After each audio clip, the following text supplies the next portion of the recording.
We take on the tough issues and provide a biblical perspective to them. The topics we cover are wide-ranging: apologetics, theology, prophecy, creation and evolution, intelligent design, marriage, family, child-rearing, the millennial generation, trends in society, politics, economics, business, religious liberty, the Constitution, public policy, foreign policy, military policy, tensions in the Middle East, abortion, homosexuality, pornography, sexual ethics, media, technology, history, and America's godly heritage.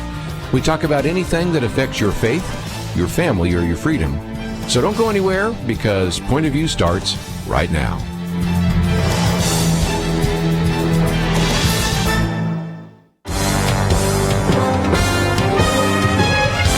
Across America, live. This is Point of View.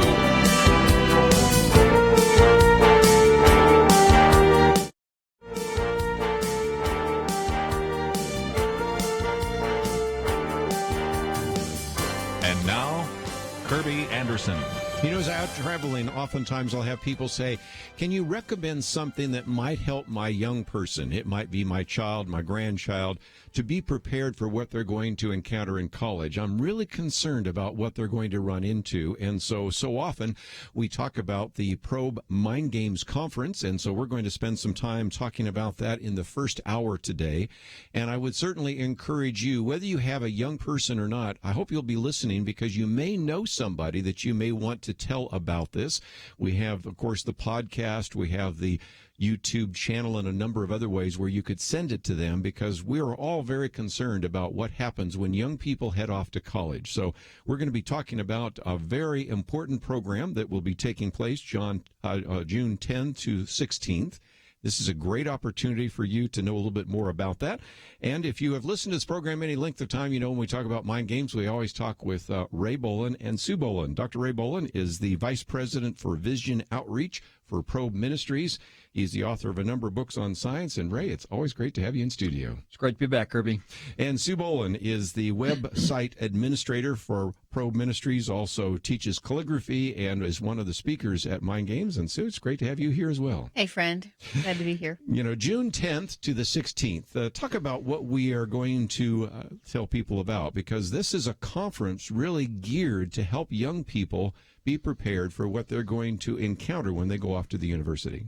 That's the hope, that we're going to give them practice in encountering some of the ideas that they're going to come up against, and at the same time give them reasons to believe that Christianity it's not only real, it's true, and it's we can depend on it as the basis for our entire lives. So there's an understanding of the other ideas out there, as well as why Christianity is true. You know, Ray, when you and I both joined Pro Ministries years ago, there used to be a little brochure. When your kids go off to college where they lose their faith, and you and I both spent a lot of time speaking on college campuses, giving a Christian perspective.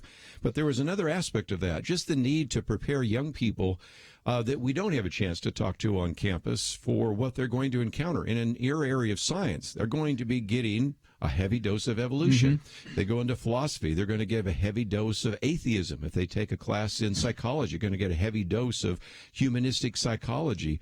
The churches are trying, and parents are trying to prepare, but what can Mind Games offer that maybe some things haven't been prepared for either in the home or in the churches? Well, Kerby, there's lots of things that we have to offer. You just mentioned that we've been in this business for 40 plus years. And we've seen a lot happen. We've seen how the university has changed, how the culture has changed. And primarily what we're helping students to understand is they may have an idea, they may be able to say what they believe. And they may be able to give you a short list of what is important to them about their faith. But when you ask them, why do you believe that? That's where the answers run out. When they start running into these other ways of thinking and these other ideas in a college campus, if they haven't at least thought about it and had some exposure to why Christianity is true, all these things start sounding pretty reasonable. It's hard for a student to respond when to a professor who's teaching, and who am I to say anything or even think anything else? So that's the real emphasis. First of all, why is it true? And then how do we think Christianly about so many other aspects of society? You know, Sue, one of the things that Ray was talking about is it's even become more difficult. When Ministries started many years ago, you weren't talking about the homosexual movement. You weren't talking about transgender issues, some of the things that you are an expert on in terms of writing about and speaking about. And you think about so many of these advances in science that Ray talks about, cloning and in vitro fertilization and all sorts of things. So if the problem was significant in the 1970s, today in the 21st century, it's even more significant, isn't it? Man. Yeah, because the world keeps getting darker, and I think we keep going further and further into the enemy's deception. And he is going after our young people big time. And so they are immersed in a sea of lies. It's such a privilege to be able to go back to the scriptures. What does God say? What are the guardrails that God has put in place for us to not just live our lives, but how we should think, so that hopefully, particularly by the end of Mind Games, the students will be able to think biblically about this wide range of topics that weren't even in existence when we started 40 years ago. Ray, you were talking about that they may know what they believe, but they don't know why they believe. I remember that in every Mind Games, there's this professor, looks a lot like you, that shows up and asks some really tough questions about the students. Yeah, I, as part of the introduction to the conference, as I'm going through it, I slip into a role that I enjoy immensely. I'm looking at a former student over there. I pose as a college professor who's doing research on the religious beliefs of young people. Mm-hmm. And I just assume all of you in here are Christians, and sometimes there's one or two who would say no, but... Yeah. If they're willing to admit they're a Christian, I just walk up and say, "So you're a Christian, right?" Yeah. I simply ask them why, and they might start to give an explanation like, "Well, because I've trusted Jesus Christ my Savior." What do you mean? What do you mean trusted him? Why did you trust him? Well, because the Bible. Oh, the Bible. You think the Bible's true? Well, yeah. And it doesn't take long before. They're just not willing to talk to me anymore, and they've never heard. Sometimes I'm interrupting with their jargon. Well, I've asked Jesus to come into my heart. I'll just say, what's he doing in there with all the blood? That's just gross. What are you talking about? I mean, we have our own Christian jargon that we're comfortable with, but when you actually talk to someone who's completely outside the faith, it might not make a whole lot of sense to them, and you have to learn how to translate it into culture speak, if you will. Yes. Well, one of the things I've seen you do on various venues, not just in this particular situation, but in churches and others, is sometimes you'll even have the parents in the back and the kids will be interacting with you. And I will notice after a while the parents are looking at their shoes. They're hoping you won't call on the parents because they're saying, I'm not sure I have a good answer for some of that. That's right. And that helps explain why a lot of our students aren't prepared, because mom and dad aren't very prepared either. Yes. And that's some of the research, a probe that we've been discovering more about. But kids are, students, young people are incredible sponges. And their faith is primarily caught. Yes. And not so much taught. We do have a lot of parents, I think, who primarily expect the church to take care of this kind of training. Mm-hmm. And they end up backing off. But sometimes the church doesn't fill that role. Let's take a break, and when we come back, we'll talk a little bit more about what this actually is in terms of the schedule and what is taught. Some of you might be familiar with other ministries, like Summit Ministries, that do something similar, and you might want to know why this one would be one that you would want to send your child or grandchild to. And you, as I said before, may know some individuals that need to know about this. This is something which we've made available to you. You can hit the watch button or share button and the listen button and send it maybe to even youth pastor at your church to let them know more about it. We'll take a break and continue our conversation with Ray and Sue Bohlin right after this.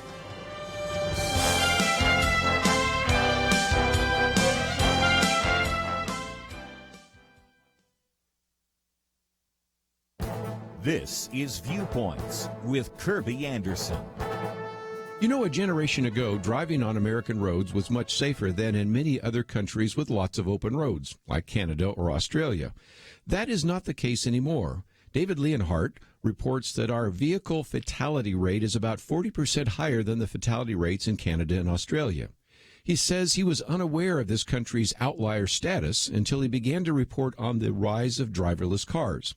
As you might imagine, many people are not convinced that driverless cars will be a good thing for Americans. They aren't convinced they should trust their lives to a computer. I understand that fear, but let's remind ourselves that the current state of driving in America is very dangerous for a number of reasons. First is the problem of speed. Many other countries have lower speed limits, despite the famous German Autobahn. Small differences in speed make a very big difference in potential harm. If we install speed cameras, speeding will decline. A second reason is seat belts. I was shocked to learn that 1 in 7 American drivers do not use seat belts. Who are these people? Every time you see a person get into a car on TV or in movies, they put on a seatbelt. Most cars beep at you if you don't put on a seatbelt. A third reason is age. In other countries, 16-year-olds are often not allowed to drive. As you might imagine, teenagers are responsible for a disproportionate number of accidents. Drinking before driving is another problem, especially since many people who drink don't consider buzz driving to actually be drunk driving. And don't forget that people distracted by cell phones often are as dangerous behind the wheel as people who are drunk. Add all these factors up and you can see why driving in America is more dangerous than driving in many other countries. It's time to change our bad habits. I'm Kerby Anderson, and that's my point of view. For more information about issues covered on Viewpoints, visit pointofview.net. Pointofview.net.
You're listening to Point of View, your listener-supported source for truth. And once again, by the way, if you'd like to join our conversation, 1-800-351-1212. Some of you have questions, and we're going to try to answer all of those, but perhaps you are thinking about something that you would like to know about the Mind Games Conference. So, of course, we have two experts, one in the area of science and one, of course, that has addressed so many of these social issues. And so, again, we'll give you that opportunity, 1-800-351-1212.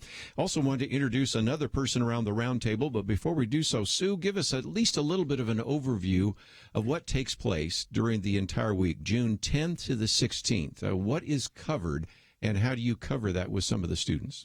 So we jump in on Sunday night after dinner with an introductory time when the professor shows up. It pretty much has them shaking in their boots going, I guess I need to be here. And then each morning there is an optional devotional led by one of the staff. After breakfast, we launch into worship, and we've got teaching times using a variety of teaching methods. There are breaks and free time plugged in because we know people need to, they need to hang with each other in order to help those relationships form, and they need time to process what they've been hearing. We have small group discussions because you need to talk about what you're learning rather than passively receiving it as we back up the dump truck and just give them what we've got. But so this goes on all week. At one point we do have a ropes course, an optional ropes course, which most of the students participate in and just love. But we start off with basic apologetics, just strongly strengthening their faith that Christianity is true. And then we launch into some of the worldview issues and how does Christianity relate to grace and truth about LGBT, the problem of evil and suffering. I back that up with the value of suffering. How to watch a movie. One of the things that we do is try to ruin the movie going experience for our students, because we don't want them sitting there mindlessly absorbing movies the way they eat popcorn. We want them to think about it and to see what's happening on the screen.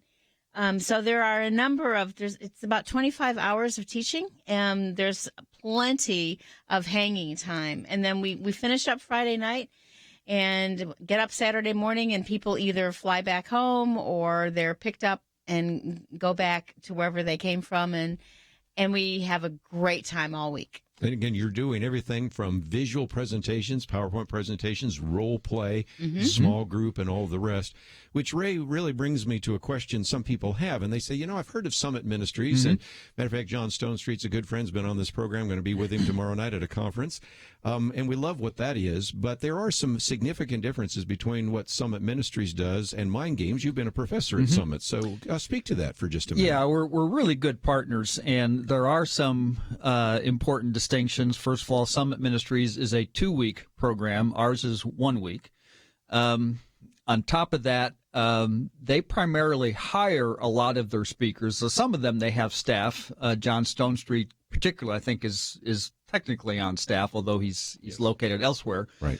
But we use all of our own staff, so the honorarium cost is significantly less, and we're just a lot smaller. Yeah. With a typical 2-week summit regimen, it's about a lot 180. of good interaction too. You sit around the tables with Yes, these students too, so they get to know you, right? Yeah, well, during way, mealtime, that's something that all of the staff who are there, we all sit at different tables.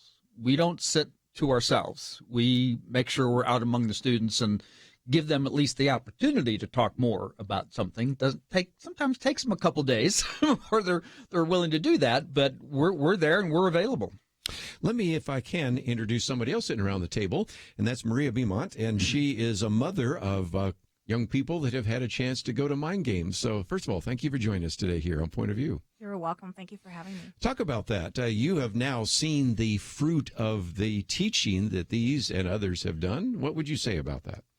I would say if you know me or come across me anywhere I go, you will, within 5 or 10 minutes, you will hear about Jesus, but you will also hear about Mind Games. I love the program so much because my husband and I, growing our children in the faith, knew that information coming from other people make it that much more concrete. But in particular, most camps just skim the surface. And this particular conference just really gets to the heart of why do you believe? And so I have our two older children, because I have 4, have attended. And my oldest, Noah, has been 3 times and would just love to continue on going. And my daughter's been, and she loves it. And she's here in the studio too. And she would love to go this time too. And it gets to the heart of the matter of why you believe. Yes. What you believe. One of the things I've noticed, Sue, is these kids want to come, but I have noticed at the back of the room, sometimes there's some heel marks. So a few have been encouraged to go, is that a nice phrase, by mom or dad or grandma. But once they're there, if you just give them 24 hours, they're really glad they're there, aren't they? That usually happens. It is very interesting to find out those that didn't know they were coming till the day before they arrived, or pack your bag, you're going to Texas, and what?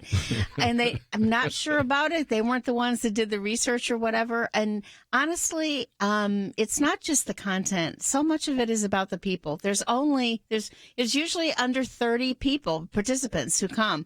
That means that people get to know each other, and it feels like instant friends, instant family, and as opposed to, like, for example, at Summit, it's going to be over 200. You can't possibly get to know everybody, and so the relationships are huge, and people just Those that came with skid marks at the door do tend to change their minds, and that is a joy, especially when they go, I think I'm coming back next year.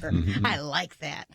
You know, Ray, one of the things I would also talk about is you used to actually teach in Arkansas, and I was just up at Little Rock recently and met into some people that used to be at Ozark Conference Center, and that was kind of a, if you will, an alternative to the governor's school. But I found that whether it was up there or at Mind Games, there are sometimes kids that are really serious about their faith, and they feel like the youth group isn't really answering their questions. And when they come here and they get a chance to be sitting with a PhD like you and ask the questions that nobody can answer and nobody really seems willing to answer, they are just absolutely delighted, aren't they? Yeah, Kerby, we make it a point that no questions are off limits. You can ask us anything. If we don't know what the answer is, we'll take some time to help find out. But you're not going to embarrass us with any question. We're not going to, sometimes within the context of home and church and youth group, there's a sense in which you don't want to be labeled as a doubter or a skeptic but as we like to make sure people understand is that every young person has to go through a critical phase where they believe, not because mom and dad believe, because that's what it is when they're kids, but eventually has to transition into I believe because it's true. Right. And there has to be some dissonance during that time. There are going to be questions. You're going to have doubts. It's a normal part of the process. And we try to make sure they understand that so that the questions you'll be able to ask and we'll help answer. So we've got, instead of an Xbox, we always have an Ask box. Yes. And there's a slot in the top and slips of paper, and people can put their questions in anonymously. And there is a real freedom in that because nobody's going to know anybody's handwriting. And so their question gets answered, but they remain totally anonymous, and they love that. Yes. Maria, I wanted to also ask you, and maybe we can talk about some of this after the break, what you noticed about this, because you've seen Noah go through this, and you've seen your daughter go through this, and some of the impact. But just before we take a break, there's a question, Sue, that everybody's wondering. Okay, you've talked about the conference. I know it's June 10 to the 16, but I don't know what the cost is. Help us with that, and how we can find out some of the information about that. Well, it's $495 for the conference, and then there's a $25 fee for the ropes course. And the best way is to go to the Probe Ministries website and just probe.org/mindgames. And we've got video and lots of information there. I might just mention, as we go to a break, we've got that link also on our website, pointofview.net. And I'm going to give you an assignment. Watch the video. It won't take you long to watch it. Number 2, then send it to somebody that you know. You may know somebody that has a young person heading off to college this summer, maybe next year or two. Or maybe a youth pastor that needs to know about this. And there's a little share button there. So click the share button and then send it to them by email, or you can post it on your Facebook page, or certainly if you have a Twitter account, put it there. And do your best to expose other people to a wonderful conference. We'll spend some more time talking about that. And, of course, we'll take your phone calls if you have some questions. 1-800-351-1212. We'll take a break, continue our conversation right after this. Point of View turned life right side up for Emily's children. Emily listens in Illinois. She and her husband blissfully sent their children off each day to what she called our small, quaint public school, until Point of View led them to watch the documentary Indoctrination. She said, "We came to realize the need for us to educate our children at home. We want their education to be built on the solid foundation of Scripture." Emily said that would not have happened were it not for Point of View's bold consistency of shining light on public education. Your support for Point of View changes the future for children like Emily's. It leads people to start schools and ministries and businesses that change lives. How has the Truth Team impacted you? Please invest to bring truth to other families like Emily's. Support Truth today. Visit pointofview.net/team or call 1-800-347-5151. 800-347-5151 and pointofview.net/team. Point of View will continue after this.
are listening to Point of View.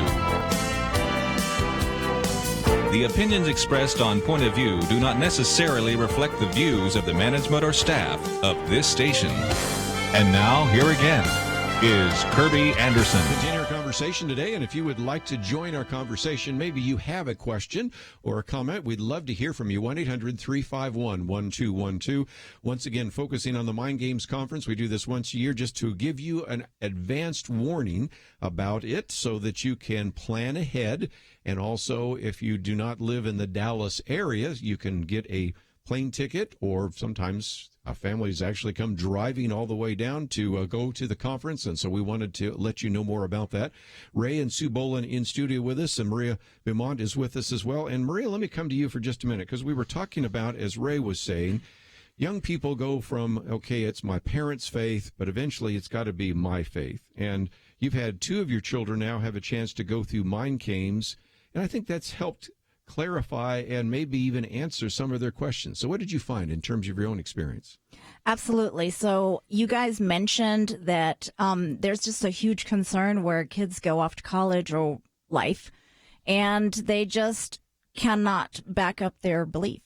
And then they fall away from that belief because they just cannot back it up. So the biggest thing that my husband and I saw is a significant difference in the stand of my kids' faith.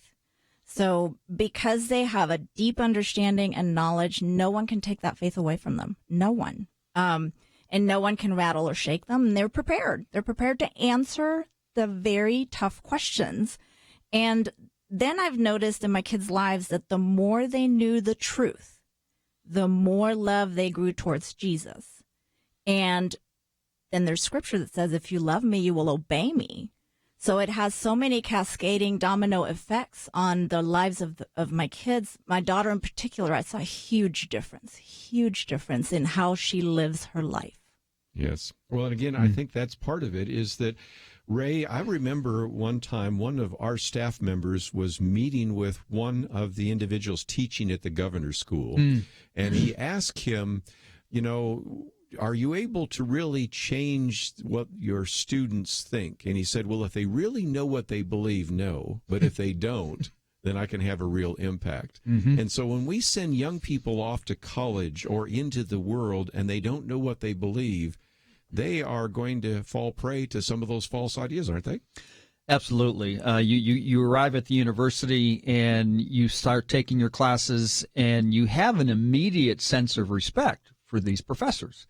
They're confident. They seem to know what they're doing. And even if you're taking a laboratory from a graduate student, they know what they're doing too. And they seem so confident in what they're saying and what they're teaching. What do I know? And if, like I said, if you haven't had some level of preparation for that, it's easy to fall under that spell. You don't have to run into somebody like the professor I portray. That's a very occasional occurrence, but I just use it as a teaching tool. But most of the time, it's just osmosis. You know, they're hearing, they're listening, they're respecting, and I've never heard anybody say anything about this at my church. Nobody's ever answered it. It must not be true. Yeah. Well, and Sue, one of the things I know you orchestrate is where people do some role play. So talk about that for just a minute. We already heard about one role play that happens at the beginning, but you have a whole section on human nature where you do some role play. Talk about that. I love that. Excuse me.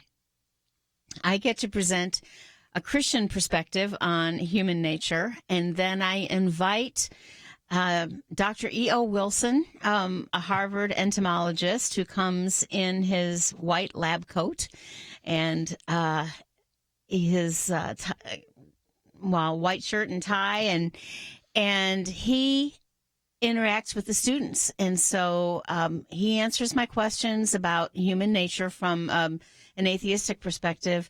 And then the students get to ask Dr. Wilson questions and interact with him and find how absolutely recalcitrant he is. He will not budge in his position. And it's very frustrating to the students, which is a good thing because that's exactly what they're going to encounter on a college campus. And then we have another staff member impersonates basically a Buddhist priest or monk, He's usually dressed in orange. And so he represents the pantheistic perspective. And like so much of Eastern mystical thought, it's like trying to nail Jell-O to the wall in terms of he won't give us a solid answer because that's just the way pantheism is. And so the students get a chance to challenge him, ask questions, interact, and it's quite memorable. Yes. Maria, when your kids got home, did they recount some of the experiences they had from some of these people all dressed up? The Jedi Master in particular. That's what he was last year, wasn't he? Yeah, that's right. The Jedi Master. And so you heard about that around the dining room table, huh? We do. And we just see the outflow of all of that teaching that is concentrated in one week, but it just continues to work in their hearts all year long and onwards. Yeah, that's really good. Sue, let me for just a minute get into some of the practical things, because people just heard a little bit about cost, but there are scholarships, and they're wondering about transportation. Okay, I'm in Peoria, Illinois right now. I'm in Augusta, Georgia. I'm in Stockton, California, wherever I might be, and this is in Dallas, and I'm really not sure I can drive from our home to Dallas. But I feel a little bit uneasy about putting them on an airplane unless there's somebody to meet them. So talk about some of the arrangements that you actually provide. Well, first of all, there is some scholarship money thanks to Interstate Batteries. And at probe.org/mindgames, there is a scholarship application there for people to fill out and send in. If someone needs to drive in, we have 2 airports in Dallas, and they can choose either one. If they need to fly in, what did I say? drive. Scrub that. let's have them flying to an airport. That works a whole lot better. Someone on staff or a trusted person will go pick them up. We give. That's why I ask for all the students headshots. We need to know your face, and I'm going to send you a picture of the person who's picking you up. And so everybody's been vetted. So we provide transportation to and from the airport, and we'll tell the kid, here's the number of the person who's picking you up. So you've got contact information. This is the face of the person who's picking you up, so that I want to reassure parents that, we are moms and dads too, and we understand how important it is to take very good care of the precious cargo. Ray, one of the questions that people will have is, what about the camp? And this is a really outstanding camp. Of course, we already mentioned the fact that they've got a pool, as they probably picked up on, and a ropes course, but this is a facility that I think the kids are going to have a great time at too, aren't they? Yeah, it's really a kind of a sprawling campus, Camp Copus is, and they're right next door to Lake Louisville, and so you can walk down to the shore. There are trees, there are places to go, sit on a park bench near the shore, or just somewhere else. You can be off by yourself for a little bit if you need to do that for your devotional time. The meals are all in one central location, and that it's camp meal, and it's good. We've always had a good time there, and with it, and we get a designated time when the pool is open to us. So it's usually just our kids who are at the pool.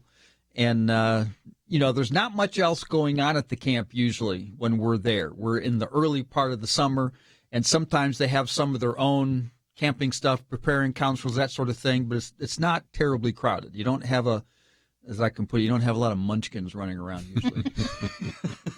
Maria, let me ask you a question, because some people might say, well, I need to have my students get a summer job. And this is early enough that you could still say, well, I'll start my job on June 18th, for example. But what would you say to that? How valuable did you think the camp was compared to the need sometimes young people have of getting a summer job or getting an internship or something like that? How valuable did you find it? It's completely priceless. I would just cut that 1 week out of the entire summer and make sure that is free to do and go there. I cannot emphasize that enough for parents, for grandparents. It is a life-changing week. If you wondered about your own faith, as a lot of adults do, because like Ray said, we all come to that crisis point, this is a great way to learn. In fact, I've had adults say, can I go? Well, speaking of that, since we did talk about people drive in, and if people drive in, you would let them stay, I think, Sunday night to watch the first session, don't you? If they're in the back of the room. If they're in the back of the room, we'll give them that chance. Yeah, and sure. they probably aren't putting their hand up for Dr. Ray to... They don't want to talk to the professor either. No. So that is the case. Let's take a break. When we come back, we have just a little bit more to talk about. But again, if you would like more information, of course, we mentioned probe.org, or of course, you can go to the website pointofview.net. Click on the picture there by Ray and Sue Bohlin, and that will link you also to the Mind Games Conference. Again, my assignment to you, watch the video. That'll give you a sense of what the camp is like. And then hit that share button and share it with somebody. We'll come back and continue our conversation right after this.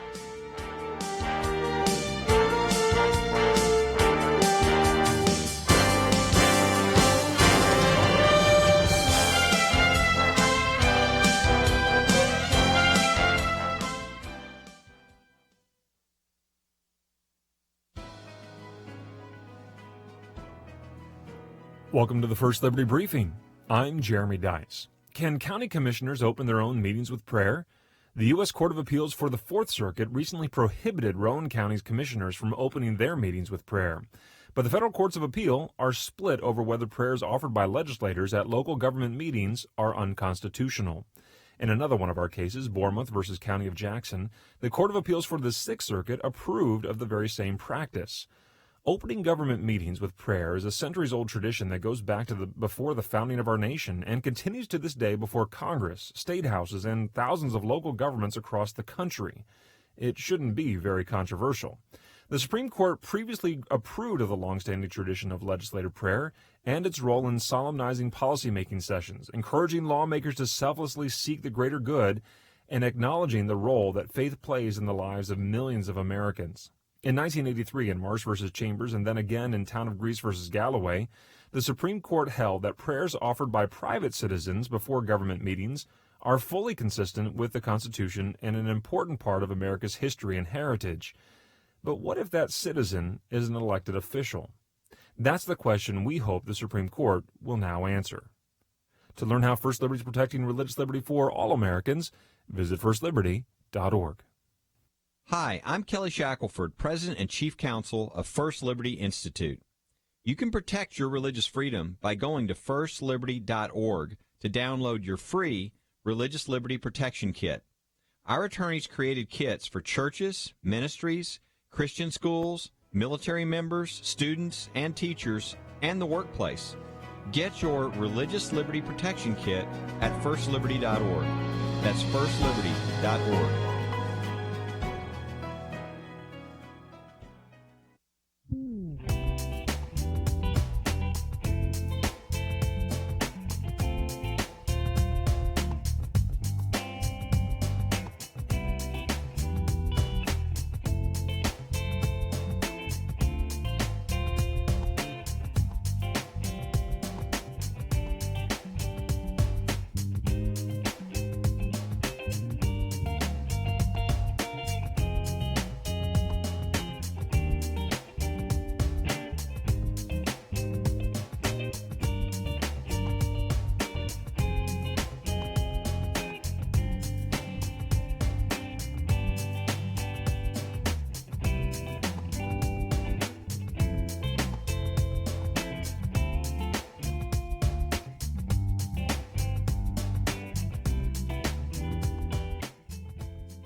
Now, back to Point of View, your listener-supported source for truth. Back once again for a few more minutes talking about the Mind Games Conference. Ray and Sue Bohlin. Of course, we have Maria here, but Maria, we also have your daughter, Isabella. And Isabella, I thank you for joining us today. You were a student at Mind Games, and I'd love to have you maybe for just a minute talk about what you learned, what you maybe had when you first showed up and what you came to expect, and maybe the impact that it's had on your life.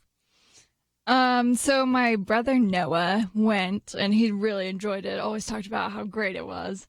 I was just kind of like, you know, I didn't really know what I was getting into.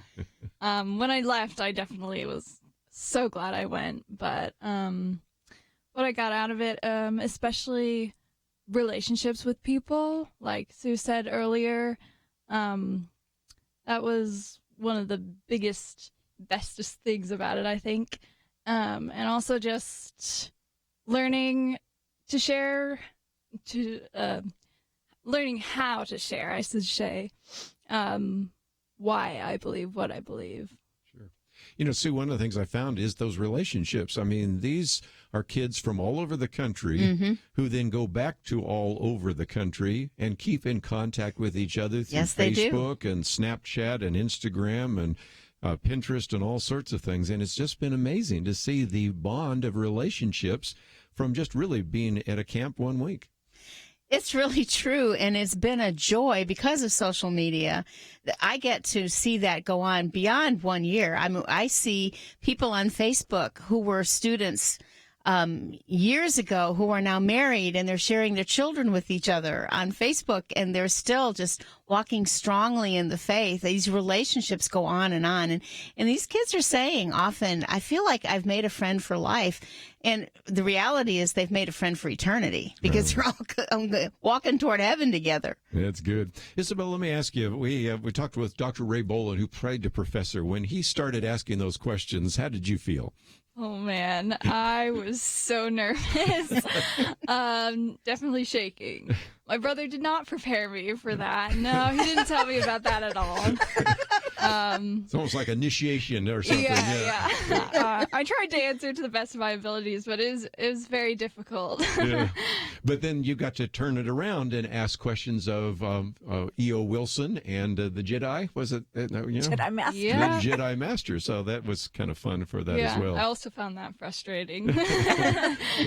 Maria, let me ask you a little bit more because your daughter's next to you right here. What about that? It does seem to me that you send one child to the conference and you seem to get a little bit different one when they come back, right? Not just a little bit different. Isabella's whole way of being has changed. She has started looking at life through the eyes of God in terms of relationships with other people, not just the campers that were there. And she's learned to really love. That's been the biggest thing that she's gotten out of this, I think.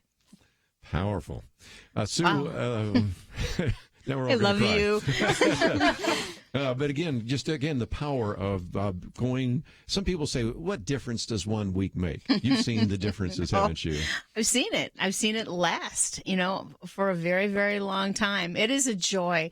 One of my spiritual gifts is pastor teacher. I'm a shepherdess. And so I love the relationships that I have with these precious campers. That goes deep in a week and then can remain because we live in a world where we can still stay in contact easily, even though people are in different states. Love it. We've talked about at least you and Ray, but the other faculty members, some teach at places like Dallas Baptist University. Some have been teaching in various venues. Some have been teachers, school teachers, and others, Christian schools. So you really are bringing together a group of individuals that are really good and gifted communicators. And so some of that is PowerPoint presentation. Some of it's small group discussion. Some of it is role play. And then there's time to go on the ropes course, go in the pool, go for a walk. I mean, it does seem to me that this really offers something very unique. And I don't know of anything else quite like Mind Games. Do you? I love the uniqueness of it. I love that there are so many moving parts that makes it quite memorable. And we are aware that people learn differently. There are visual learners, there are auditory learners, there are kinesthetic learners, and they need to receive truth in a variety of ways. And so we try to do our best to help people learn. Just before we run out of time, let's go through all the details again. I think some people tune in and tune out and maybe haven't heard about this, but again, we're talking about June 10th to the 16th and talk about cost, scholarships, some of the details that people will need to know if they would like to register. The plan is for people to arrive around 4 o'clock on Sunday, June 10th, and then be ready to leave after breakfast on Saturday, June 16th. The cost is $495. There is a price break for alumni, but it's $495 plus a $25 ropes course. There are scholarships available for those who apply for them, and that's on our Mind Games page, probe.org/mindgames. What else? Well, it does seem to me that you have a limited number. By definition, you really don't want a big group. Right. Okay. Again, we love our friends at Summit where there's 200 people, but here your goal is to have, a couple dozen is all you really want to have because you get to know and build into the lives of those individuals, right? That's exactly right. So we keep it under 30 or so. And it's a delight to see what a difference that makes because everybody has a chance to get to know at least a little bit of everybody else.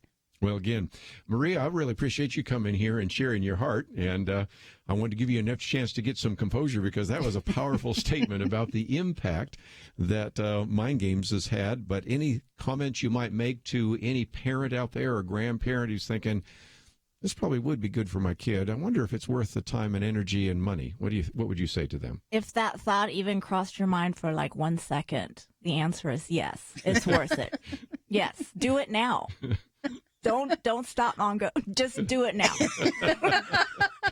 And Isabella, you weren't sure what you were getting yourself into, but now after the fact, what would you say to any student out there that's saying, well, is this something I'm really going to enjoy or not? What would you say to them? I say definitely go. Before leaving, I was like, I cannot wait to come back next year, and it's actually very emotional to leave.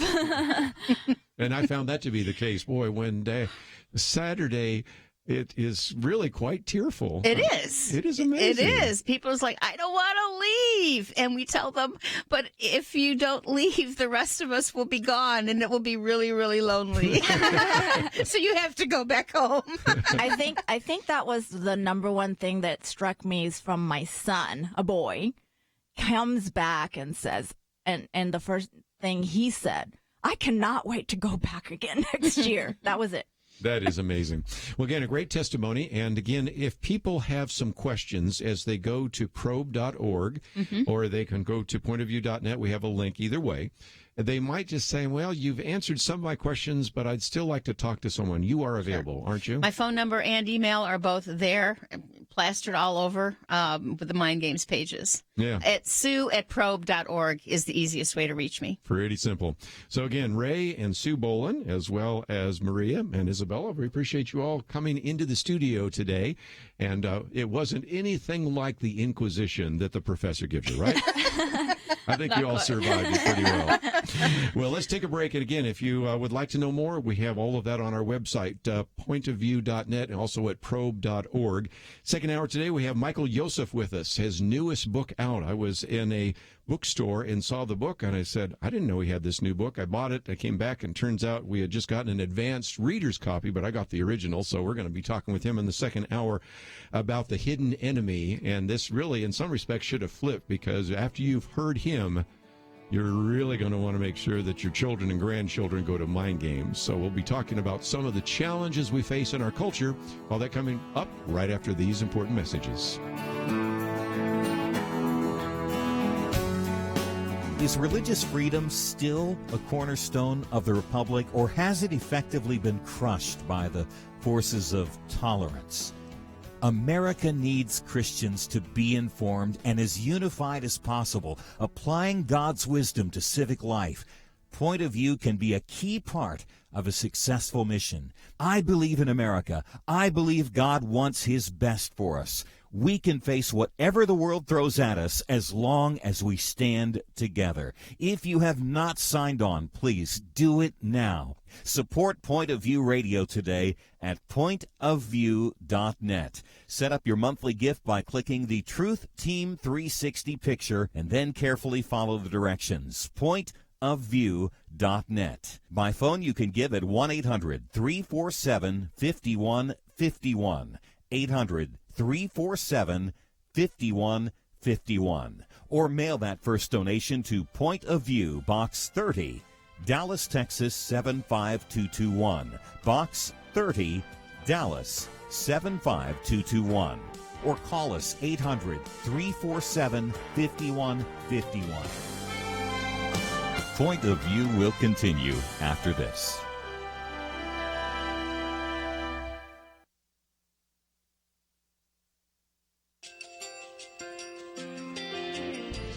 I just want to thank you so much for all the wonderful programming you have. You're just absolutely fantastic. I recently started listening to Point of View, and I really found it interesting because of the different subjects you cover. Thank you for that. I really appreciate everything that you do in keeping us informed. Thank you, Kerby, for everything that you have been doing. I appreciate all the work that you're doing, advocating for the Word of God. Thank you so much. Point of View, I think, is absolutely necessary because it's a Christian perspective, a biblical worldview perspective, and receive very current, up-to-date information about what is really going on, week to week in our culture, which is changing so rapidly, and yet it's morally sliding backwards. Yeah, I'm just, first of all, I thank you guys. Y'all's program is wonderful, and enjoy it every day. I learn so much every time I listen to it. Point of View Radio Talk Show.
Hi, this is Kerby Anderson. You know, each day we take on the tough issues and provide a biblical perspective to them. The topics we cover are wide-ranging. Apologetics, theology, prophecy, creation and evolution, intelligent design, marriage, family, child-rearing, the millennial generation, friends and society, politics, economics, business, religious liberty, the Constitution, public policy, foreign policy, military policy, tensions in the Middle East, abortion, homosexuality, pornography, sexual ethics, media, technology, history, and America's godly heritage. We talk about anything that affects your faith, your family, or your freedom. So don't go anywhere, because Point of View continues right now.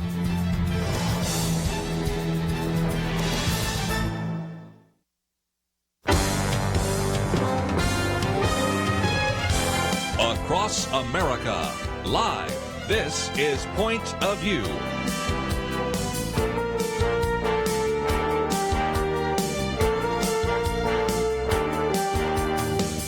And now, Kerby Anderson. This hour we have a chance to talk with Dr. Michael Youssef, and I might just tell you a little bit of the backstory, and that is I was in a bookstore last week looking for a book that was actually mentioned at a conference, and I come by this book by Michael Youssef called The Hidden Enemy. And I'm thinking, I always am aware when his books come out, and so I bought a copy of the book, came back to my producer and said, look at this new book, and he held up that he had an advanced reader's copy of it. I said, well, I've got the book, and it's already out, so let's see if we can get Michael Youssef on the program, and of course he is on with us now. Those of you that listen to this program have heard him many times before, the founder and president of Leading the Way, and of course also the founding pastor of the Church of the Apostles in Atlanta, Georgia. Born in Egypt, that's going to be real important in some of the conversation we're going to have today, and had a dream of becoming an American citizen. He holds numerous degrees, probably the best known is his PhD in social anthropology from Emory University. We have talked with him about some of his books, things like The Barbarians Are Here, Jesus, Jihad, and Peace. Author of more than 35 books. And Michael Youssef, it is always great to have you on the program with us. I tell you, I always look forward to being with you, Kerby. You truly give me a good intellectual challenge. Well, so do you. And let's, if we can, talk about being born into a Coptic Christian community, because we're going to be talking about some of these threats that are very significant, and some are visible, some are hidden, which, of course, is the title of your book, and the subtitle, Aggressive Secularism, Radical Islam, and the Fight for the Future. And by an individual who has grown up in Egypt, you, first of all, understand Islam, but also being from outside the countries, looking at what is happening in our country, you're just a very keen advisor and really interpreter of some of the things that are happening in our society. So talk about your background from Egypt, because that is actually key to understanding this book, isn't it? Sure, of course. In fact, the first time I've ever thought about, how can you marry Islam to socialism, started in Egypt in my childhood when I saw President Nasser, that's Gamal Abdel Nasser, who was the Egyptian dictator at the time in the 50s when I was growing up, and he married the two to each other. So when I see this is happening in America, and people said, oh, it couldn't possibly be secular, socialist, aggressive. No, they can marry very easily, as I explain in the book. So yes, growing up in Egypt in that kind of environment has given me it's really heightened my sensitivity. Just imagine, as a young boy, dreaming of freedom when we had informants everywhere in the schools, in the sports arena, in public transportation, even near the neighbors. And so you couldn't talk anything like Gestapo, literally. If you say anything against the government, you could get arrested and disappear. And so I was growing up with that in that environment. It impacted me and made me, number one, I was more anxious and more longing for wanting to discover this freedom that I read about in the books that is granted in the American Constitution. And so in the longing, wanting to come here, God graciously, in some kind of, after some detours, brought me to the United States in 1977. And then I became a U.S. citizen in 1984. 1984, yes. So I'm just one of those people. There may be some people who are as grateful to be an American citizen as I am, but nobody could be more grateful, because this is a very, very dear to me. In my earthly life, that's very important. Certainly my salvation is by far the most important thing. But when it comes to the earthly life, this is... And so when I see threats that are very visible, at least to me, somehow a lot of the average Christians are sort of out to la-la land, and they're asleep, and they're not even thinking about these things. And I'm sounding the alarm and said, look, this is how it happened in the past. This is what's happening behind the scene. Please, for the goodness sake, wake up and smell the roses, because these things are happening right here. And, of course, I enumerate all of the evidences, all the events, all of the speeches. This is not an emotional kind of trying to stir up people. It's not conspiracy theory. This is true. This is factual. This is all the evidence are there for anybody to read and discover for themselves. Let me just mention that this book has just come out through Tyndale, and so you can find it there, about 200 pages. The foreword by Eric Metaxas, an excellent foreword there as well. But let's talk about that for a minute, because you came to a country and wanted to live even before that in a country where you had free speech. But in Chapter 2, you tell the story of Heather McDonald. Now, she's been on the program with us before, and we recognize that sometimes when a conservative speaker is invited to speak at a university in Vermont or a university in California or wherever that might be, that sometimes those speakers are a little bit flamboyant and maybe even sometimes say some things that are pretty controversial.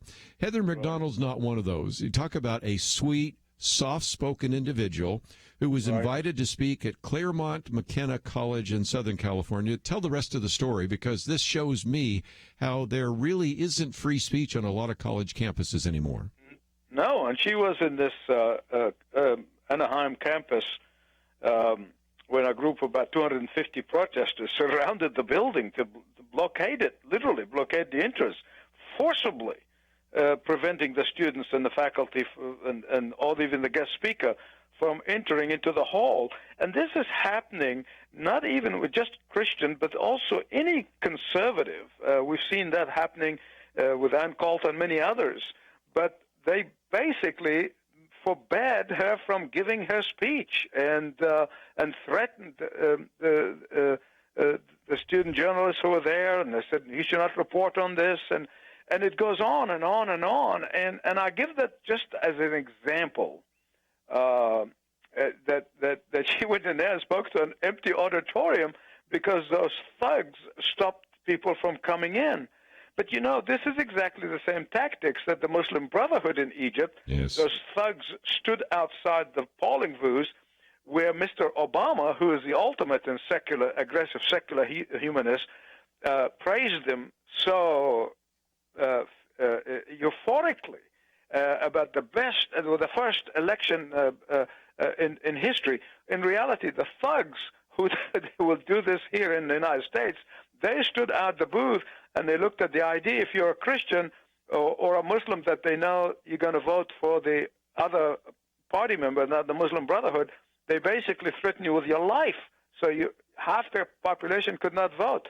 So this is the tactic that now is implemented both by the leftists and by the Muslim extremists. Well, I was in Egypt. So go ahead. Let me take a break real quickly because we have one of those mandatory breaks, but I want you to tell the story about Egypt, and then we're also going to talk about what America is and isn't, and then we'll get into secularism and Islam and whether or not the Arab Spring was really a spring or a winter and all sorts of other issues. It's all part of this new book, The Hidden Enemy, Aggressive Secularism, Radical Islam, and the Fight for Our Future. Michael Youssef with us. We'll continue our conversation with him, and a little bit later open up the phones to hear from you right after this.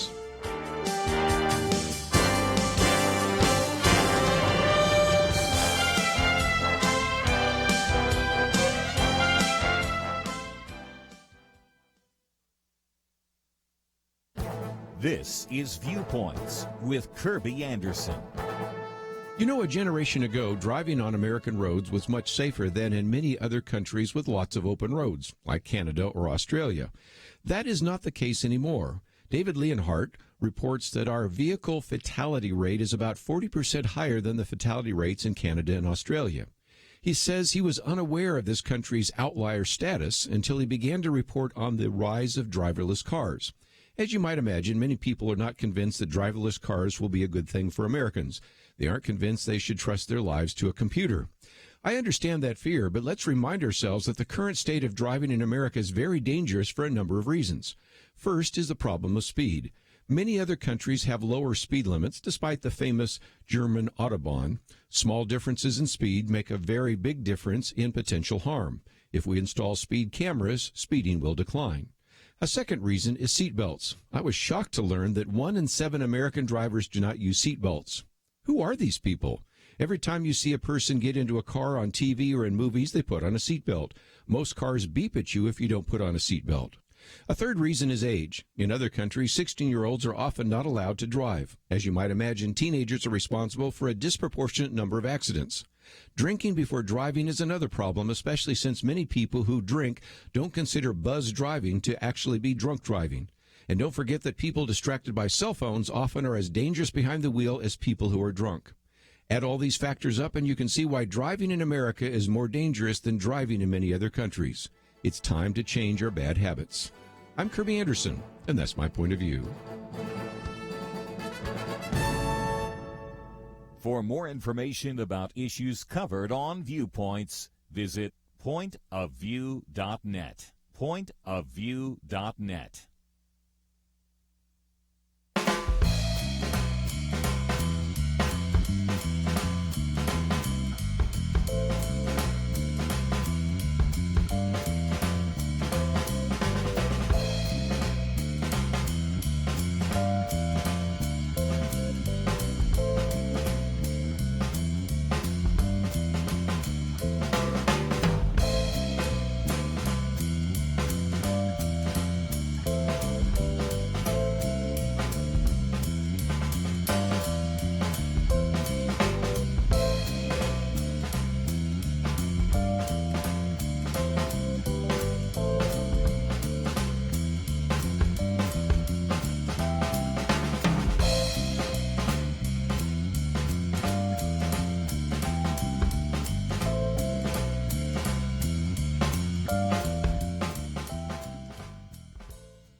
You're listening to Point of View, your listener-supported source for truth. Back once again, if you'd like to join our conversation, 1-800-351-1212.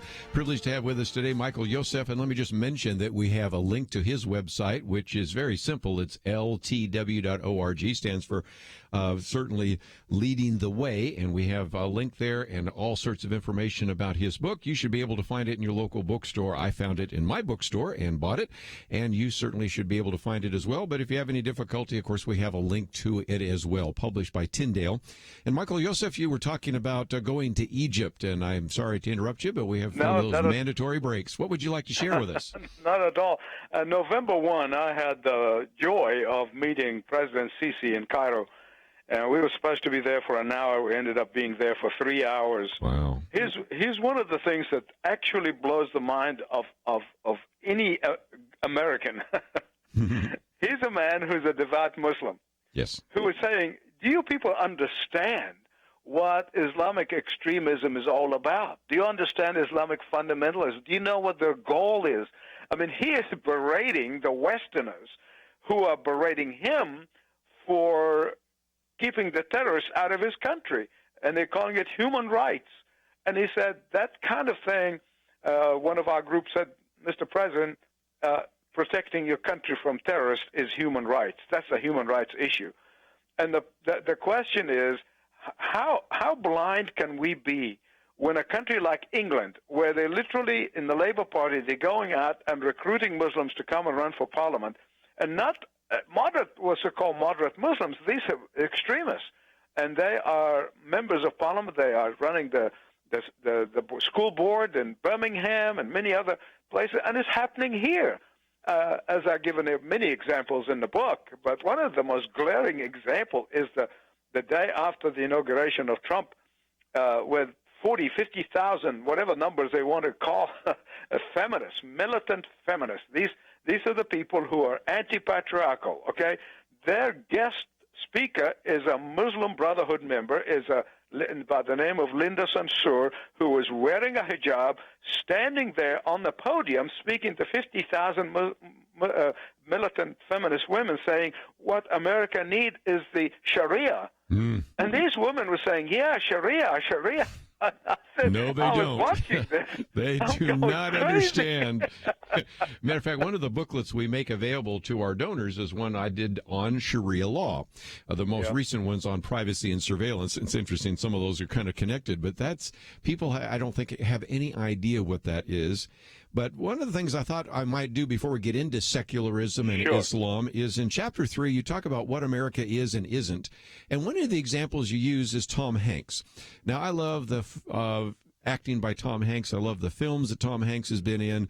But I didn't love what he said when he was interviewed by a magazine, because he pretty much presented America as the evil empire.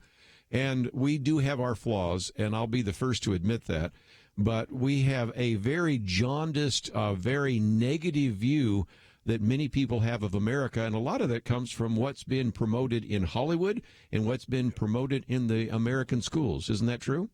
Absolutely. And look at the first apology tours to Turkey and Egypt, which really created this whole problem of so-called Arab Spring, this tour of apology for America by former President Obama, where when he went to Egypt and gave that speech at Cairo University, he insisted that the Muslim Brotherhood members, an outlawed group at that time, to come and sit in the front, and no matter how much President Mubarak of Egypt explained to him, this is an outlawed group, so I don't care, I want them to come, and then later on he defended them, he encouraged them, and then he supported them, and then helped them to get to power. It's the most ludicrous thing you can think of.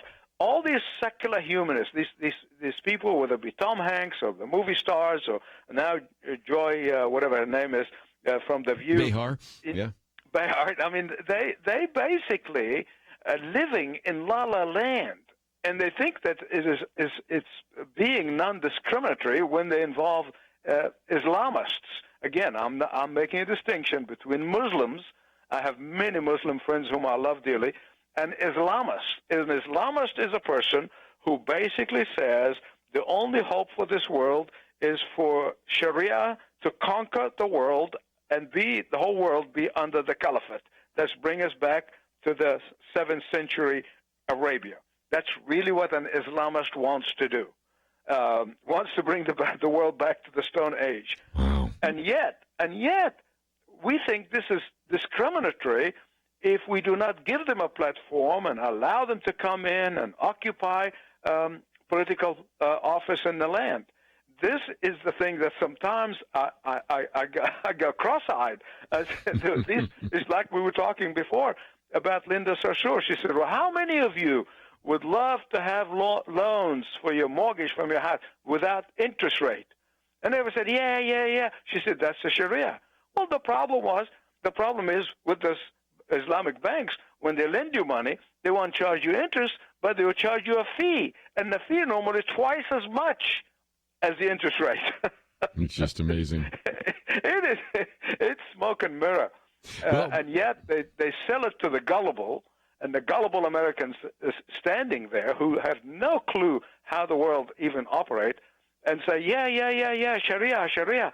And I was thinking of the women, the dear women who are standing there. I said, do you know that in the Sharia, a woman is half of a man? That if there are two men need to testify in the court, you have to have 4 women? That a woman inherits half of what her brother inherits from his father? And the list goes on and on and on. And they say, their gullibility is driving me crazy. And I wrote the book finally. I said, I have to put the facts on paper and call the nation to wake up. Even if I get the Christians, unfortunately, I hear some Christians sometimes who go to church who said, well, it's just social justice. It's social justice. I said, do you understand when you bring a camel's head into the tent, that it won't be long and he takes over? Takes the whole tent.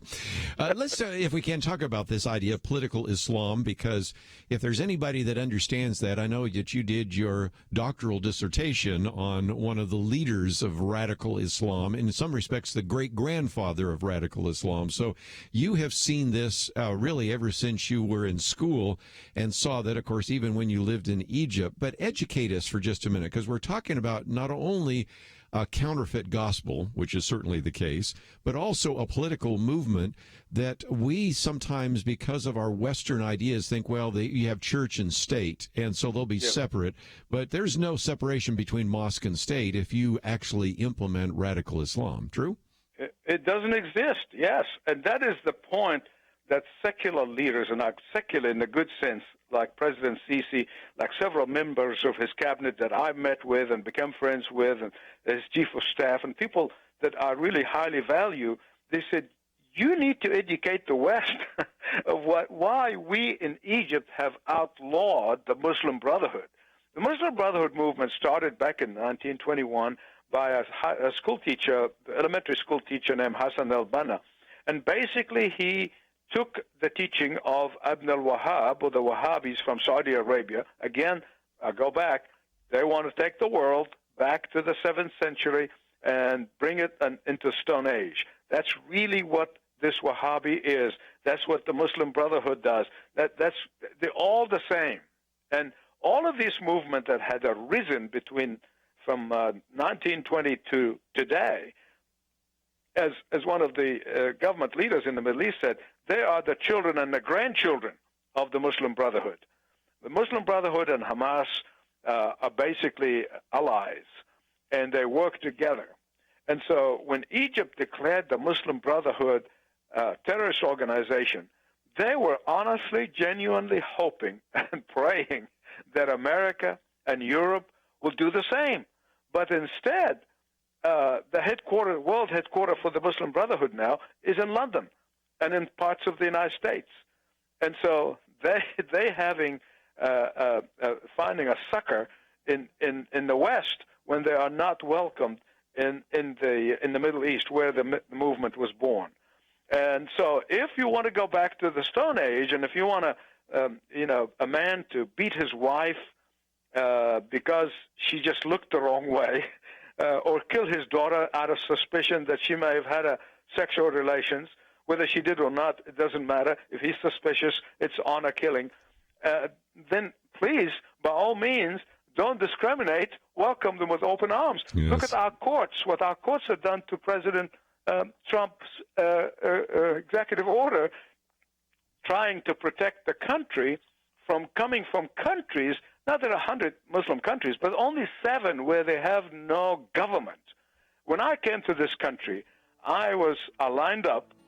I got medical examination, I got tax return, and I got police report. Not exactly the same way we do that today. Let's take a break. We'll continue our conversation with Michael Youssef. The Hidden Enemy is the new book. We'll be back right after this. Why should you become a partner with Point of View Radio? Because for decades, this team has made a significant difference in lives and communities across the nation. Because America is dying for lack of biblical wisdom about life and culture. You should give because your gift will make possible cutting-edge information on issues that matter, information you won't hear anywhere else. Why? Because your gift will change lives, because you'll influence our culture with biblical truth, and because you can make a difference for the future. Our nation needs a truth team very badly. Support Point of View Radio today at pointofview.net. Click on Join the Truth Team and choose your level of support. Pointofview.net. Or call 800-347-5151. 800-347-5151. Or mail that first donation to Point of View, Box 30, Dallas, Texas 75221. Box 30, Dallas 75221. Point of View will continue after this.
You are listening to Point of View. The opinions expressed on Point of View do not necessarily reflect the views of the management or staff of this station. And now, here again is Kerby Anderson. Back once again, if you'd like to join our conversation, 1-800-351-1212. Privileged to have with us a little bit longer Michael Youssef as we talk about his new book, The Hidden Enemy, Aggressive Secularism, Radical Islam, and the Fight for Our Future. And Michael Youssef, for just a minute, let's talk about what's available at your website, Leading the Way, ltw.org. First of all, you have information about your television program, your radio program. As a matter of fact, I noticed that if people make a donation, they can get a copy of this book, The Hidden Enemy. So talk about what's available on your website. Sure. Well, one of the things that most of our listeners and viewers on Leading the Way know is that I have no financial connection with Leading the Way. In other words, I receive not a red cent from Leading the Way ministry. The church takes good care of us. So with the books, what they do, they get them straight from the publisher at their cost, no royalty for me. And I only say that not in defensiveness, but in truth.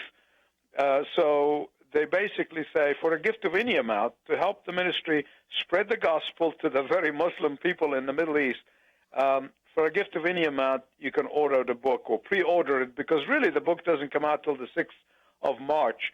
But they already started in bookstores and got to the bestseller list, which is great.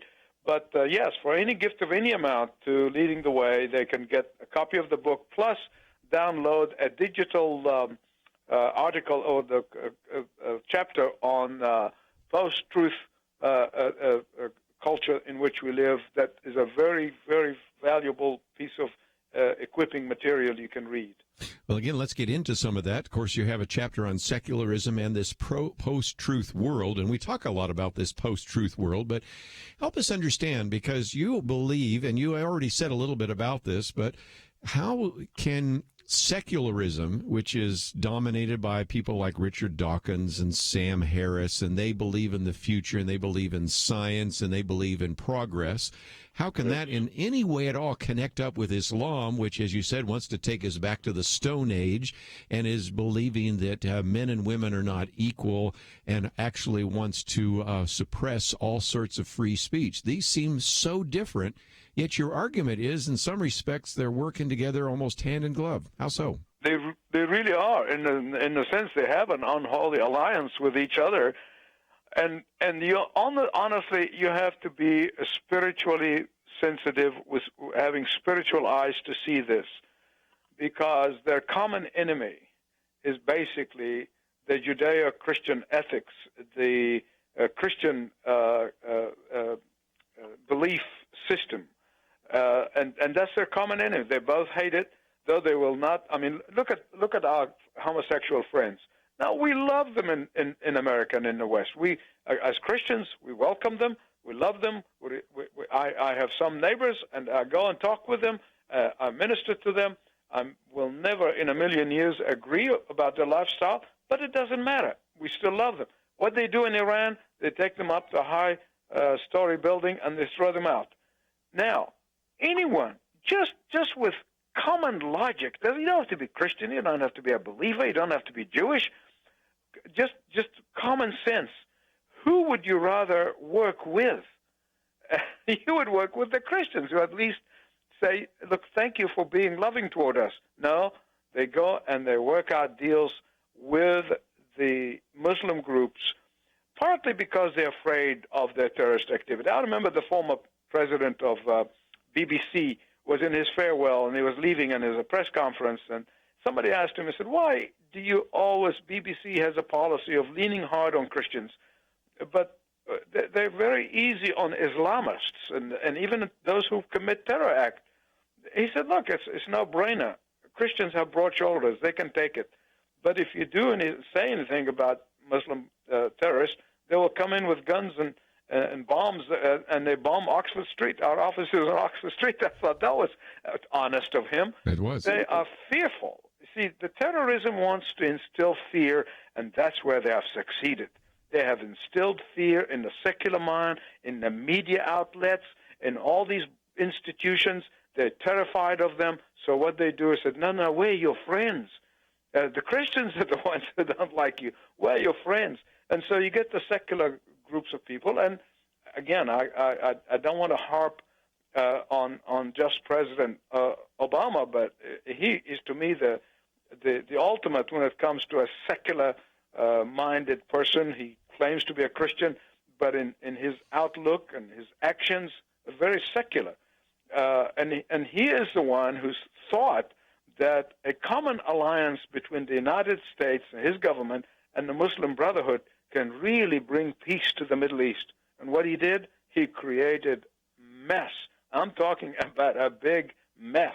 In fact, ISIS, I can show you directly, rise of ISIS directly related to that kind of foolish policies, naive policies of thinking that you can be in alliance as a secular-minded Westerner with Islamists.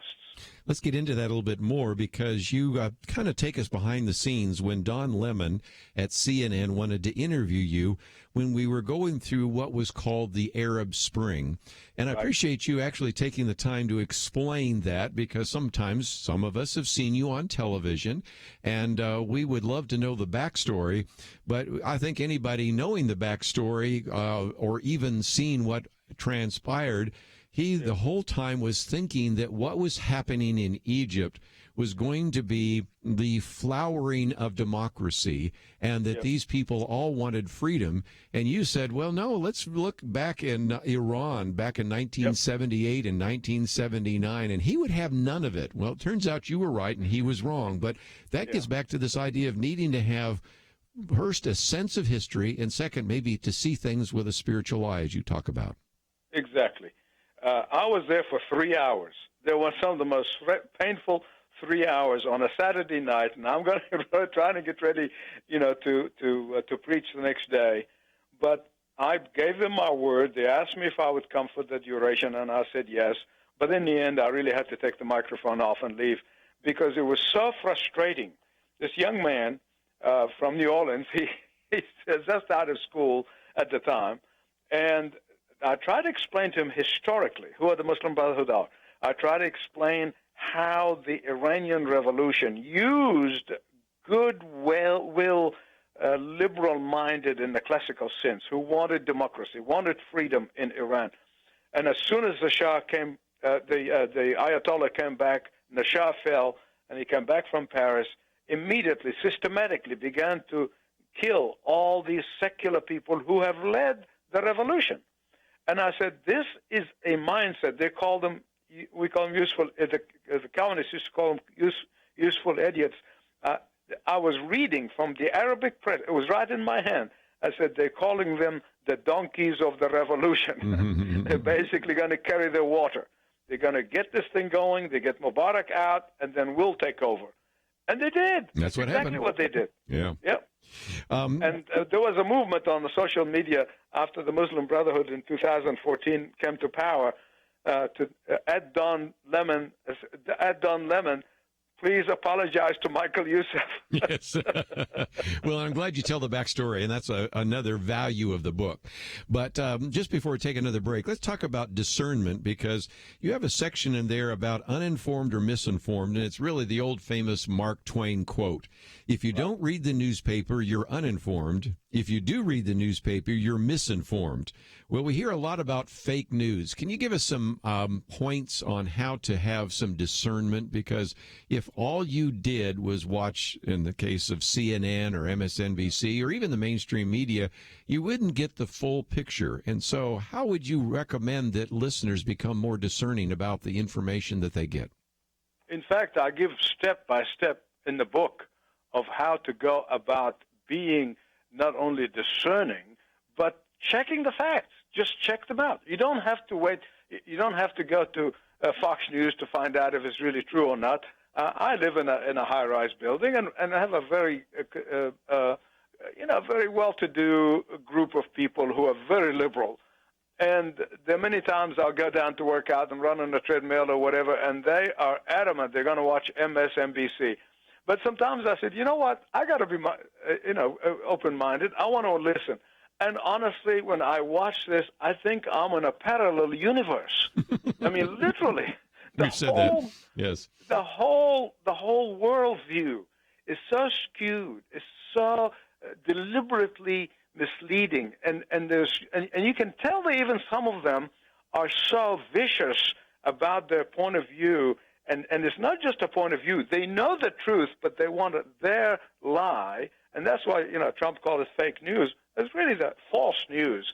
That's what it is. And they propagate it. And if they say it long enough, they think people are going to believe it. And this just happened before in history. If you keep repeating it, they'll believe it. Let's take a break. And when we come back, we'll continue our conversation with Michael Youssef. The Hidden Enemy is the new book. We'll be right back.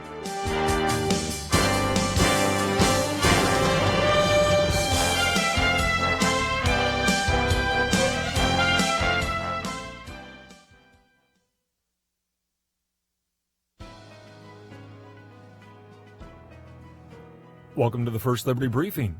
I'm Jeremy Dice. Can county commissioners open their own meetings with prayer?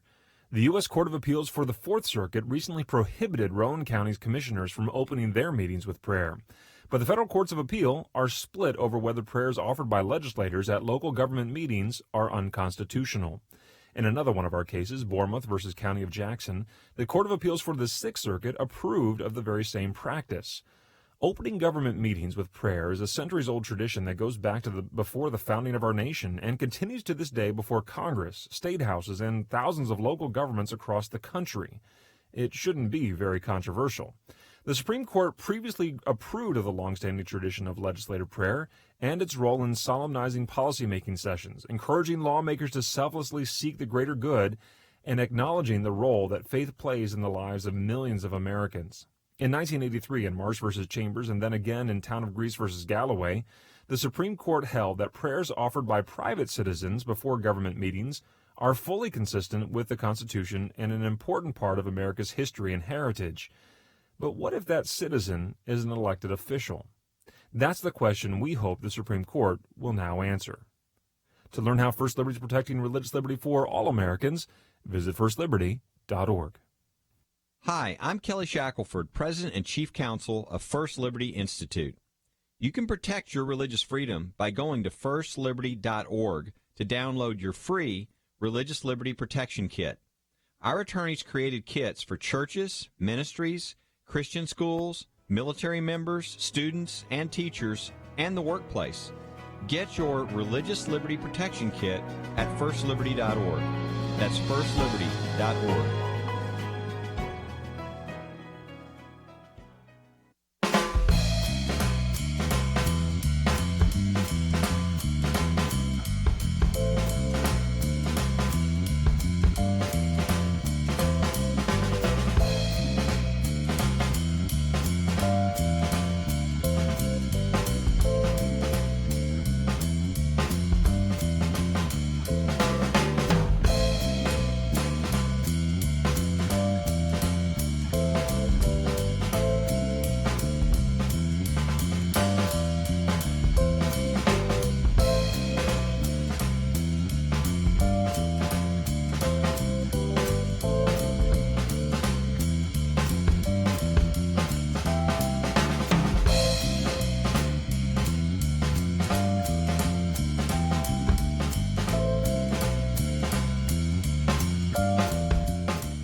Now, back to Point of View, your listener-supported source for truth. Back for a few more minutes with Michael Youssef. Again, the book is entitled The Hidden Enemy, Aggressive Secularism, Radical Islam, and the Fight for Our Future. And one of the most provocative chapters in here has to do with, is God's judgment inevitable? There are many people, Dr. Youssef, that are saying, well, that's the end of the United States. Even some of the news we're hearing about possible weapons that Russia has, weapons that North Korea has. I think there's some Americans that are ready to give up on America, but I don't sense that you are. Oh, no, never. And I don't think that is biblical. I really don't. I think this is defeatism. Well, you know, the day might come, but it doesn't matter. Until that day comes, we're going to fight, and we're going to go down fighting in terms of, I don't mean fighting with weapons, but fighting with the weapon of love and speaking the truth in love. But nonetheless, I don't give up on America. I know on the one extreme, you have these people who are ready to put on the white robes and head for the mountains. On the other extreme, you have somebody like this Prince, the preacher from Singapore, who's very popular around the world, who's saying, God is not going to judge America. God is not going to judge anybody because God took all judgment on the cross. So there is no judgment. And so we got the extremes, and the millennial generation, if I read the statistics correctly, 60% of those who are in church don't believe the basic truth of biblical God, the biblical truth of the gospel. And so we are in deep trouble between those two extremes. And what I'm crying in the middle here, saying, please go to the Scripture. Please trust and believe God. Not just believe in God. Believe God. Believe His Word. Understand the foundation of the faith. Fight the good fight. Speak the truth in love. You don't have to be militant, and you don't have to be bigot, as they're trying to call us, of course. but you can say it with a smile. You can say it with love. Be skeptical about what you hear in the news or what you hear from some preachers at times. Sometimes you really have to be very skeptical from some so-called evangelical preachers because they have departed from the truth. And then, we have to be ourselves men and women of integrity and have to be men and women of faith, because I cannot, and I'm going to be 70 this year, so I'm not a young man anymore.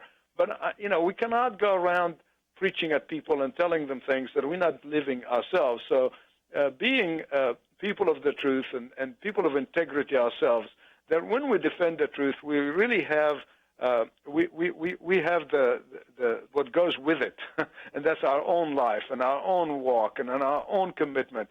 And then, as a person who is an American, who's naturalized American citizen, I want to tell you that we need to be defending the First Amendment. It is in trouble, and it's in trouble with people who are destroying it, trying to destroy it out of ignorance, because they will be the first victims if the First Amendment goes. And then, there are many Christians who go to church and pack the pews. They've never witnessed to anyone. Mm-hmm. We need to start witnessing. We need to tell of the salvation story, how God saved us. In the Middle East, we have a television in the Arabic language. It's the number 2 watched Christian television station, and it comes right here out of Atlanta. And we have so many Muslims who are coming to Christ. And it's just, I'm talking about thousands from all over the Arab world, because it is the gospel that's going to change the Muslim world. It is the gospel that's going to change America, and it is the gospel that's going to change the world. And therefore, I'm not ready to give up either way. I'm ready to preach until the day I see the Lord face to face. Well, very good. And again, just to summarize that, you have it broken down in stage 1, learn the truth, and that is to be a student of God's Word and examine the basis of your faith and be skeptical about news. And then stage 2 is to stand for the truth, to practice honesty and integrity, and talking with unbelievers or doubters, defend the truth with reason. And as you mentioned, defend the First Amendment. And then number 3, to share the truth, which again is to be a witness and to share the gospel with your friends and neighbors and your Muslim neighbors and others. So again, this is a book that is full of a diagnosis and a prescription. And I know you wrote it because you're really concerned about some of the complacency in America and the need for the people of God, the body of Christ, to stand up and make a difference in this world today. Absolutely, because I tell you, if the people of God give up, then I'm ready to give up on America, because that is the only hope, the gospel, and those vessels who carry the gospel to their neighbors, to their friends, and to the ends of the earth. I really believe that with all my heart. And if we drop the ball, the believers, I'm talking about those who love Jesus, and they really know that they love Jesus, if we drop the ball and sit back, kick our shoes and take our shoes off, kick back and watch television all evening, and we are not about the gospel and the proclamation of it. And there are different ways. So some people can speak it. Other people can support those who speak it. Other people can just pray for those who speak it. And in any way that you are gifted, what God called you to do, as long as you are involved in some way, and that is the plea I have with your listeners, Kerby, that please do not just listen to a program like this and then go, well, that was an interesting thing. No, I want to challenge you. Get involved. Find out what Kerby Anderson is doing. Find out what other ministries are doing. Get involved, because it is only when the believers really take their faith seriously that can we turn the world upside down. I believe that with all my heart. Well, again, it is always a delight to have you on the program. We've enjoyed having you in studio, and thank you for joining us by phone. And I certainly do encourage people to find out more about Leading the Way, and we have a link to that on our website, pointofview.net. Michael Youssef, thank you so very much. We look forward to the next opportunity. Thank you so much, Kerby. God bless you, my friend. Let's take a break, and tomorrow is our Friday weekend edition. Penna Dexter and Debbie Georgiadis will be with us. Going to look at a couple of things. First of all, there are various proposals being put forward related to gun control, some of which make some sense. We've talked about those before. A lot of which that have been proposed in the last 48 hours, which make no sense at all. So we're going to try to sort some of those out tomorrow. Some of these really bad ideas that shouldn't ever have been proposed months ago are being resurrected and certainly are not going to make a difference, and perhaps are actually going to make it more difficult for individuals. The no-fly zone arguments and a variety of others. And what about due process? So there's a lot that we'll talk about in that regard.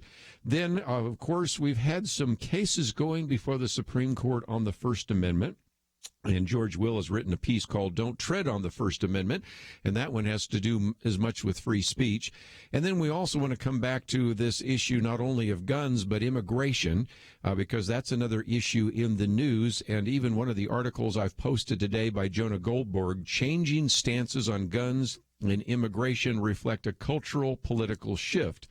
And we do seem to have such a divided nation right now, and one of our little booklets that we've made available is on the politicized culture. Of course, we also talked about some of the other booklets on everything from Sharia law to surveillance and privacy. So again, we're going to get into a number of issues tomorrow on our weekend edition, and of course we certainly welcome your phone calls then. We haven't taken many calls today, but tomorrow will be an opportunity for you to express your opinion on a variety of issues, so we hope that you will do so. If on the first hour you had a chance to hear about our Mind Games conference, let me encourage you to follow up on that. If you didn't have a chance to hear it, let me encourage you to maybe go back and listen to that. You can click on the button that says watch or listen, and either watch the program or listen to it again, and I would encourage you to pass some of that on to others that would need to know about this conference taking place June 10th through the 16th. And as you go there, I hope that you'll also watch one of the videos we've posted here about Korea, since we, of course, had the Olympics in South Korea. I thought you might want to see that. And if you can click on that button that says donate, we would greatly appreciate your financial support so we can keep these programs coming to you as well. I want to thank Andrew and Steve. We look forward to tomorrow's weekend edition. We'll see you right here on Point of View. Is religious freedom still a cornerstone of the Republic, or has it effectively been crushed by the forces of tolerance? America needs Christians to be informed and as unified as possible, applying God's wisdom to civic life. Point of View can be a key part of a successful mission. I believe in America. I believe God wants His best for us. We can face whatever the world throws at us as long as we stand together. If you have not signed on, please do it now. Support Point of View Radio today at pointofview.net. Set up your monthly gift by clicking the Truth Team 360 picture and then carefully follow the directions. Pointofview.net. By phone, you can give at 1-800-347-5151. 800-347-5151. Or mail that first donation to Point of View, Box 30, Dallas, Texas 75221. Box 30, Dallas 75221. Or call us 800-347-5151. Point of View is produced by Point of View Ministries.